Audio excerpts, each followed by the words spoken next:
আসসালামু আলাইকুম। শুরু করছি ইলমা বেহরোজের উপন্যাস আমি পদ্মজা, দ্বিতীয় খণ্ড, পর্ব 10।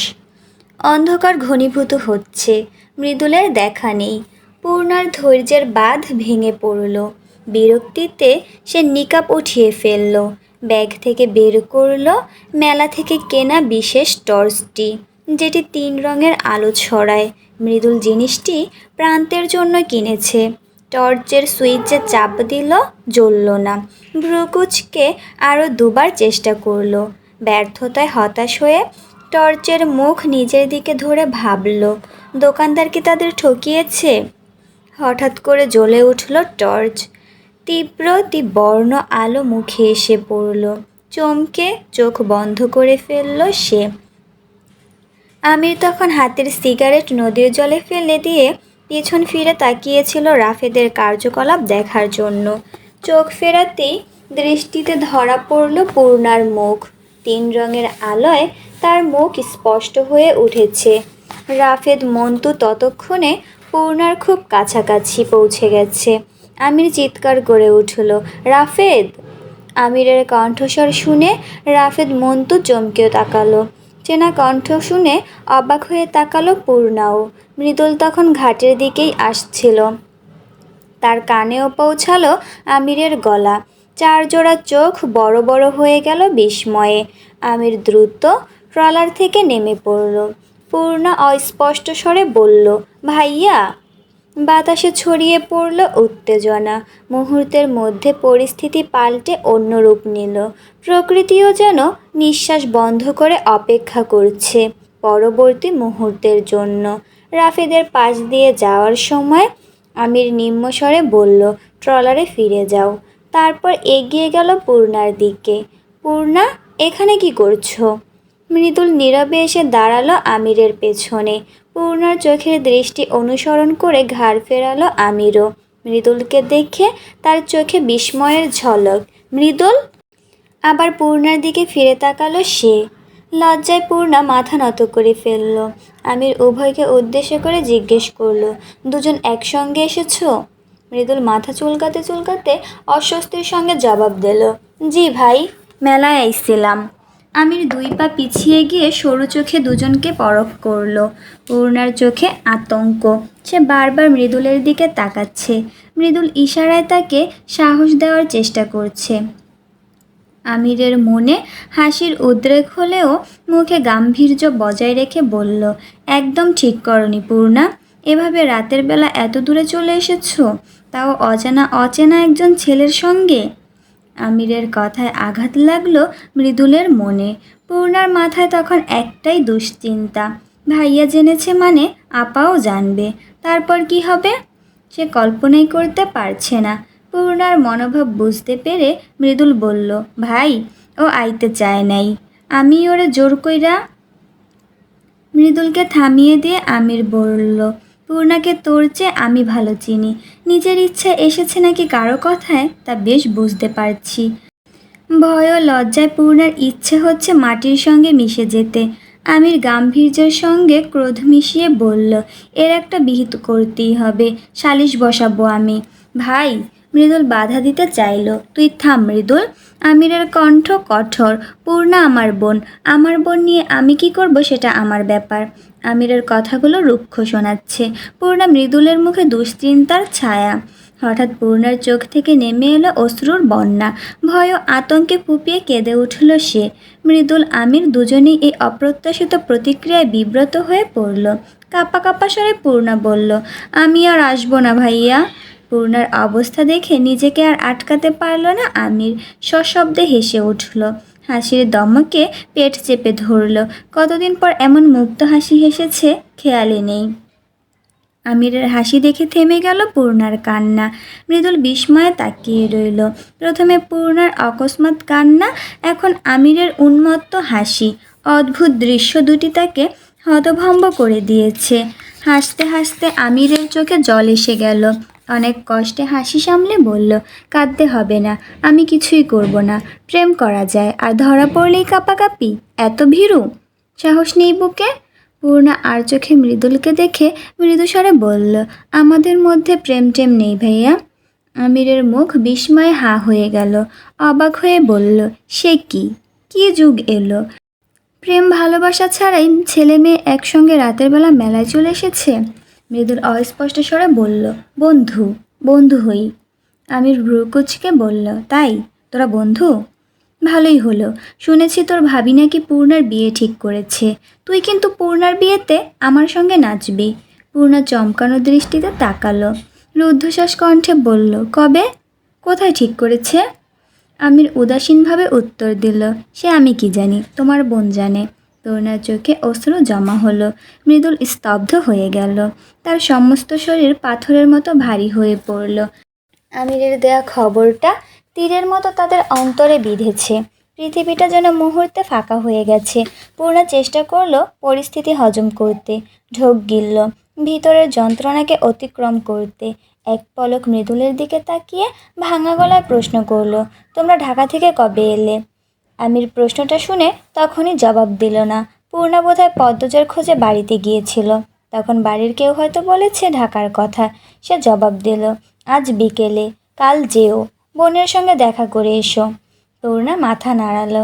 তারও মৃদুলের মুখে যে গভীর শোকের ছায়া বিরাজ করছে তা আমিরের নজর এড়ালো না। সে মৃদুলের কাঁধে সহানুভূতির সঙ্গে হাত রেখে বলল, মজা করেছি, বিয়ে ঠিক হয়নি, এখনো যোগ্য কাউকে পাইনি।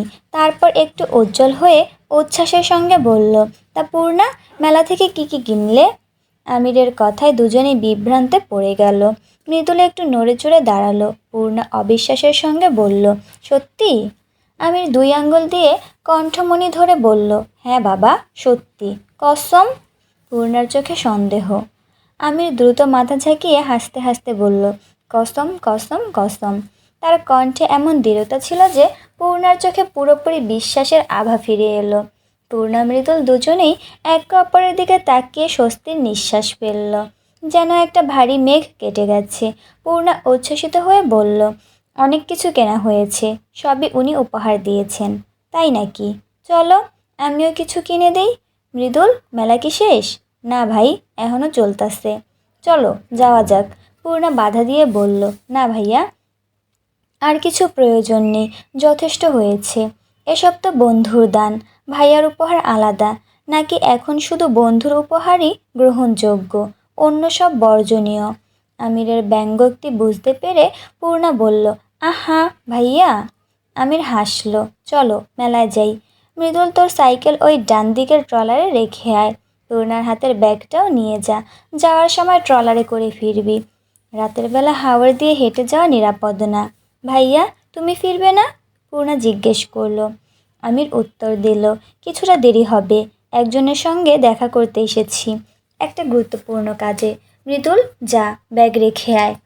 মৃদুল সাইকেল আর ব্যাগ রেখে এলে তিনজন একসঙ্গে মেলার দিকে এগিয়ে গেল।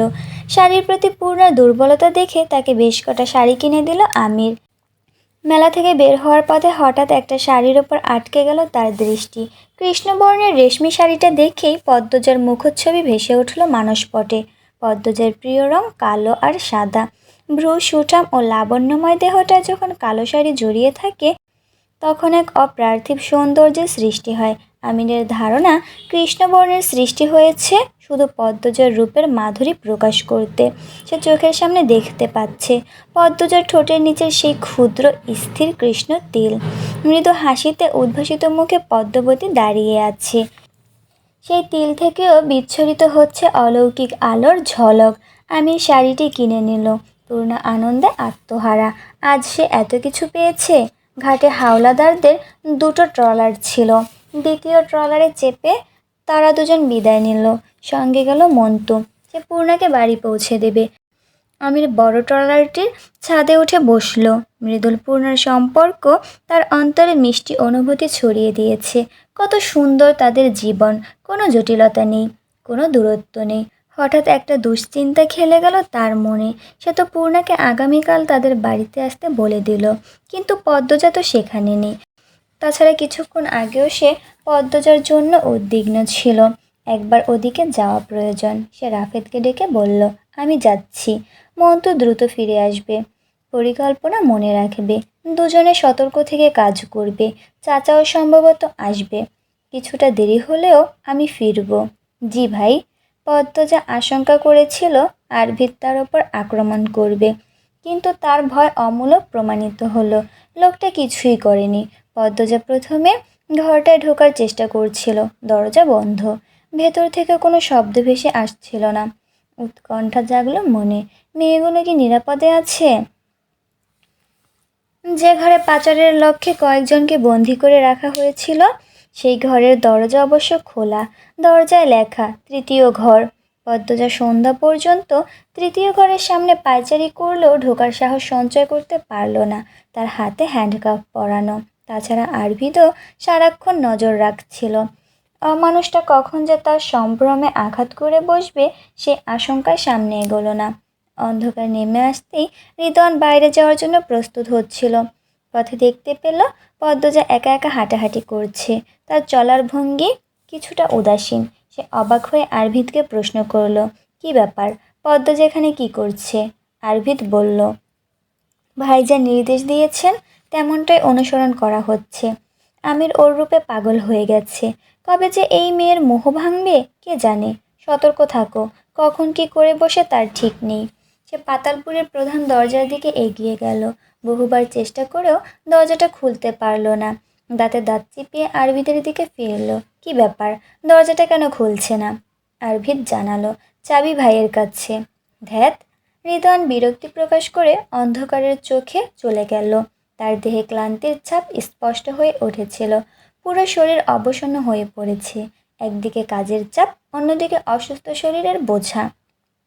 নিজের শারীরিক শক্তি হারিয়ে ফেলেছে সে। কিছুক্ষণ শুয়ে থাকার পরও ঘুম এলো না, যেন এক প্যাচের মধ্যে আটকে গেছে। হতাশ হয়ে ভাবল, একটা রাত যদি শান্তিতে ঘুমোতে পারতাম তাহলে শরীরটা আবার ঠিক হয়ে উঠত। পায়চারি করতে করতে শেষ পর্যন্ত নিজের শরীরের অবস্থা সামলাতে না পেরে রিদওয়ান দুটি ঘুমের ওষুধ খেয়ে নিল। অল্প সময়ের মধ্যেই চোখের পাতা ভারী হতে লাগলো। কিছুক্ষণের মধ্যেই সে ঘুমের কোলে ঢলে পড়ল। হতাশ মন নিয়ে কিছুক্ষণ খাটে শুয়ে রইল পদ্মজা। বেশ কিছুক্ষণ কেটে গেল সেভাবেই। কিছুতেই মন টিকছে না। আবার বেরিয়ে পড়ল বাইরে। অন্ধকারের চোখ ও শূন্য প্রতিধ্বনির মাঝখানে রাখা নরম গদিতে আরভিদকে ঘুমোতে দেখে তার হৃদয়ে জ্বলে উঠল আশার আলো। সে পা টিপে টিপে অতি সতর্কতার সঙ্গে শূন্য প্রতিধ্বনিতে প্রবেশ করল। তারপর দ্রুত পদক্ষেপে চলে গেল তৃতীয় ঘরে। মেঝেতে অনেক মেয়ে পড়ে আছে, তাদের হাত মুখ বাঁধা। পদ্মজা তাদের দিকে দ্রুত এগিয়ে গেল। নিম্নস্বরে বলল, আমি তোমাদের কোনো ক্ষতি করব না, ভয় পেও না। সবার সামনে একটা স্বাস্থ্যবান মেয়ে বসেছিল, মুখ কাপড় দিয়ে বাঁধা। পদ্মজার হাত পিছমোড়া করে হ্যান্ডকাপ পরানো। তাই সে মেয়েটির পিছনে গিয়ে মুখ বেঁধে রাখা কাপড়ের গিট্টুটি নিজের হাত দিয়ে খোলার চেষ্টা করলো। সফল হলো খুব দ্রুতই।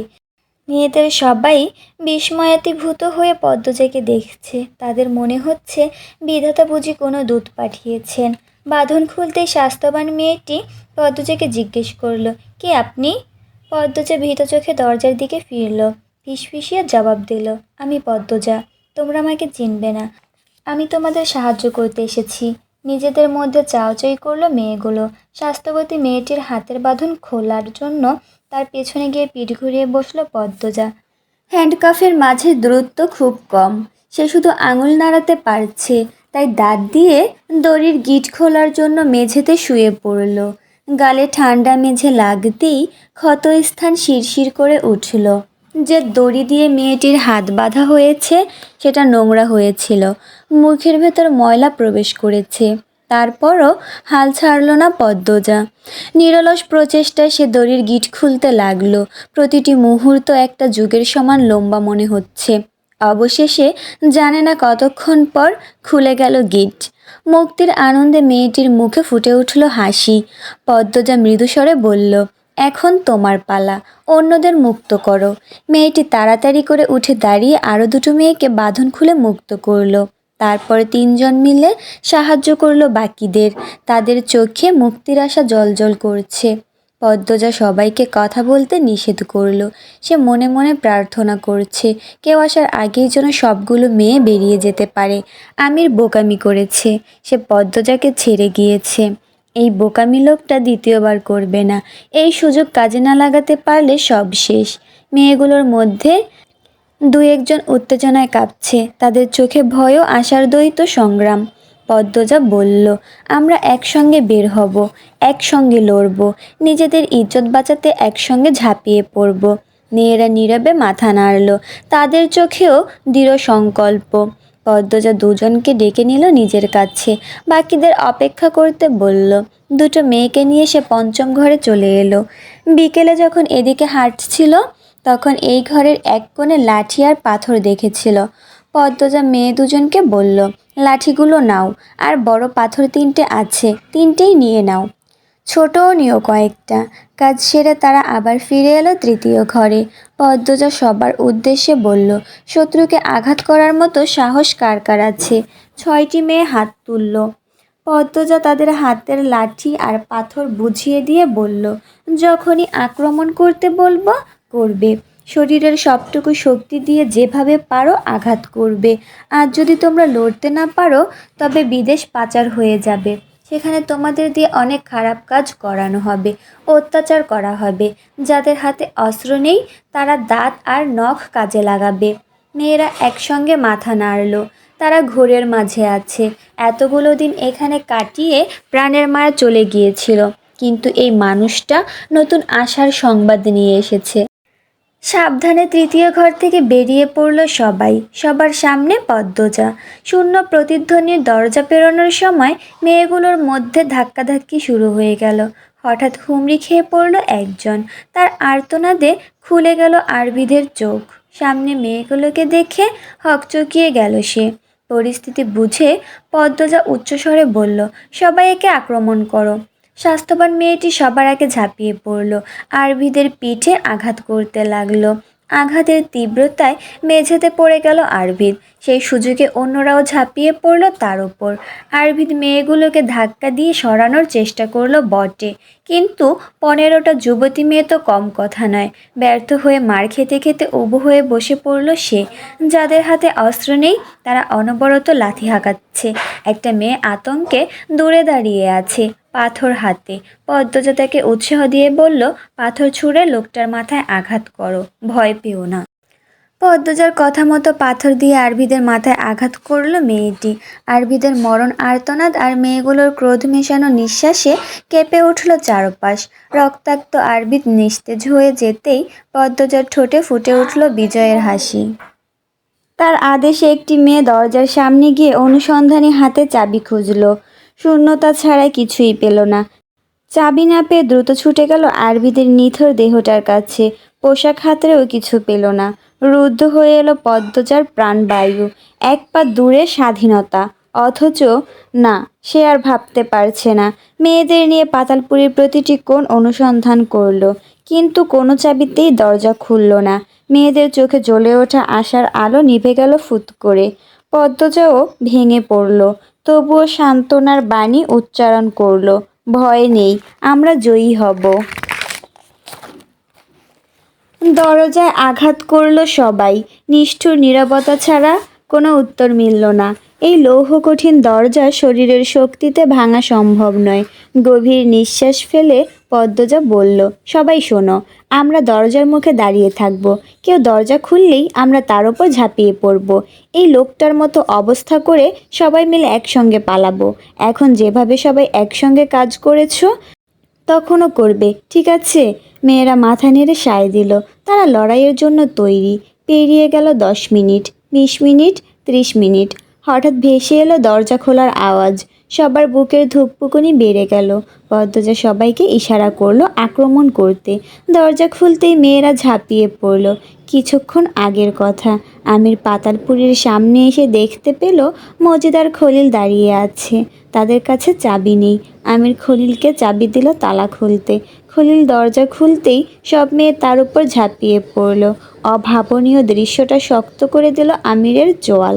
সে উত্তেজিত হয়ে মজিদকে বলল, আব্বা, সামনের দরজাটা বন্ধ করুন। মজিদ দরজা বন্ধ করতে চলে গেলেন। আমির এগিয়ে গেল। তার সুদীর্ঘ বলিষ্ঠ দেহ একটা জীবন্ত প্রাচীর। শক্ত হাতে মেয়েদের পেছন দিকে ঠেলে দিতে তার বেগ পেতে হলো না। দুই সাহসী মেয়ে লাঠি হাতে আমিরকে আঘাত করতে উদ্যত হলো। আমির নিজ দক্ষতায় দুই হাতে লাঠি ধরে ফেলল। তারপর লাঠি সহই মেয়ে দুটোকে ধাক্কা দিয়ে ঠেলে দিল দূরে। বাকি মেয়েদের ওপরে এলোপাতাড়িভাবে চালাতে লাগলো চড় থাপ্পড়। তার চোখ জোড়া থেকে ক্রোধ ও আক্রমণের অগ্নিস্ফুলিঙ্গ বিচ্ছুরিত হচ্ছে। হঠাৎ একজন পাথর ছুঁড়ে মারল আমিরের দিকে। পাথরটা গিয়ে পড়ল তার ঘাড়ে, যেখানে রিদওয়ানের আঘাত লাগার পর 3টা সপ্তাহ পার হয়নি। আবার পাথরের আঘাত পেয়ে শুকাতে বসা ক্ষতটা থেকে গলগল করে রক্ত বের হতে শুরু করলো।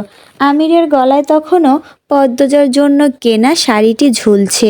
ট্রলারের ছাদে বসে মুগ্ধ চোখে দেখছিল রেশমি শাড়িটি। ব্যাগটা ছিল পাশেই। কখন যে বাতাসের ঝাপটায় ব্যাগ উড়ে গেল টের পেল না। যখন উপলব্ধি করলো তখন আর কিছু করার ছিল না, তাই গলায় মাফলারের মতো জড়িয়ে রেখেছিল শাড়িটিকে। ঘাড় থেকে প্রবাহিত রক্তে ভিজে গেল সেটা। সেসবে পাত্তা না দিয়ে আমির ঝড়ের গতিতে ঘূর্ণিপাকের মতো প্রতিটি মেয়েকে আঘাত করতে করতে দুর্বল করে ফেলল। বিস্ময়ে হতবাক হয়ে দাঁড়িয়ে আছে পদ্মজা। এক মুহূর্তে কি হয়ে গেল? আমিরের রক্তিম চোখ তার দিকে ঘুরে আসতেই হৃদয় ধক করে কেঁপে উঠল। বোধহয় আলো জ্বলে ওঠার আগেই আমির ঝাঁপিয়ে পড়ল তার প্রিয়তমার ওপর। শাড়ি দিয়ে পেঁচিয়ে ধরল গলা। যে শাড়ি কিছুক্ষণ আগেও ছিল প্রেমের প্রতীক, তা এখন পরিণত হয়েছে মৃত্যুর ফাঁদে। ক্ষোভে জর্জরিত কণ্ঠে সে উচ্চারণ করল একটা মাত্র শব্দ, ছলনাময়ী। আমিরের নিঃশ্বাস বিষাক্ত বাষ্পে পরিণত হয়েছে। তার রূপ এখন মৃত্যুদূত আজরাইলের মতো। পদ্মজা অসহায়ভাবে ছটফট করছে। একবার শুধু আমিরের দিকে তাকাতে চাইল, তার আগেই উল্টে গেল চোখ দুটো। বুকে শুরু হলো যন্ত্রণার তীব্র অনুভূতি। চোখের কোণ থেকে অশ্রুধারা গড়িয়ে পড়ল। শ্বাসরোধ হতে চাইছে। মৃত্যু ছায়ার মতো দাঁড়িয়ে আছে তার পাশে। মুহূর্তের জন্য সময় থেমে গেল। পদ্মজা কালেমা পাঠের চেষ্টা করল। সে জীবনের শেষ মুহূর্তে ঈমানের সাক্ষ্য দিয়ে মরতে চায়। তার ঠোঁট থেকে অস্ফুটভাবে উচ্চারিত হলো লা ইলাহা। সেই শব্দ কানে পৌঁছাতেই কেঁপে উঠল আমিরের হাত। সঙ্গে সঙ্গে পদ্মজার নরম গলা থেকে তার হাত শিথিল হয়ে গেল। ঝরে পোড়া পাতা যেভাবে মাটিতে এসে পড়ে, ঠিক সেভাবে মেঝেতে লুটিয়ে পড়ল পদ্মজা। তার চোখ আধবোজা, দ্রুত শ্বাস প্রশ্বাস নিচ্ছে, ছটফট করছে তীরে আছড়ে পড়া মাছের মতো। গলায় স্পষ্ট হয়ে বসে গেছে নীল কালো দাগ।